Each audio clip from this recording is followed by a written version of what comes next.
या शाळेचं उद्घाटन यशवंतराव चव्हाणांनी केलं होतं त्यावेळेचं मुंबई राज्य म्हणजे आपला महाराष्ट्र त्या याच्यामध्ये ही बांधलेली शाळा आहे।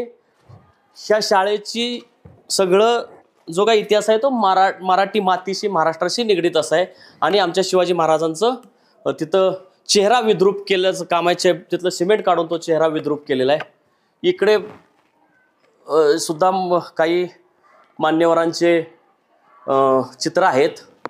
कनकदास आहेत, सरोजिनी नायडू आहेत, अब्दुल कलाम आहेत, संगोळी रायना आहेत, वीर राणी कित्तूर चन्नम आहे, रवींद्रनाथ टागोर आहेत, सर एम विश्वेश्वरय्या इंजिनियर होते मोठे, सी.व्ही. रामन शास्त्रज्ञ होते।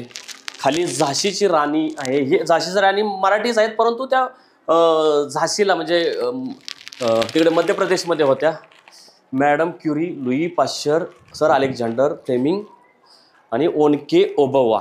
तुम्ही बघा प्रेक्षक हो, हे कन्नडचे हरामखोर बदमाश मी कर्नाटकमध्ये येऊन ते धाडस करतोय की ह्या कन्नड भाषिकांना ह्या कर्नाटकी हरामखोरांना शिव्या देण्याचं मी काम करतोय। मला इथं त्यांनी जेलमध्ये टाकलं तरी मी काय घाबरणार नाही।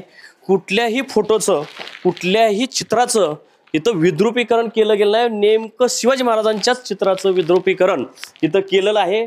आपण बघू शकता हे म्हणजे हे जे खालचा भाग आहे बघा, इथं जो शिवाजी महाराजांचा आदरणीय शिवाजी महाराजांचा छत्रपती शिवाजी महाराजांचा जो सदर आहे त्याच्यानंतर हे जे पाय आहेत यावरून स्पष्टपणे लक्षात येते की हे शिवाजी महाराजांचंच चित्र आहे आणि हे चित्र आपण अनेक ठिकाणी पाहिलेलं आहे।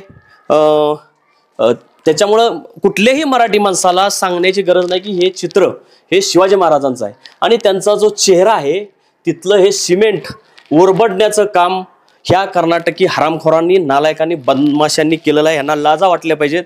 खरं तर आपण महाराष्ट्रातली मुंबईतली लोक कुठल्याही कर्नाटकातल्या मान्यवरांना कुठल्याही मोठ्या महापुरुष असतील त्यांच्या बाबतीत आपण मराठी माणसं असं कधीही करत नाही।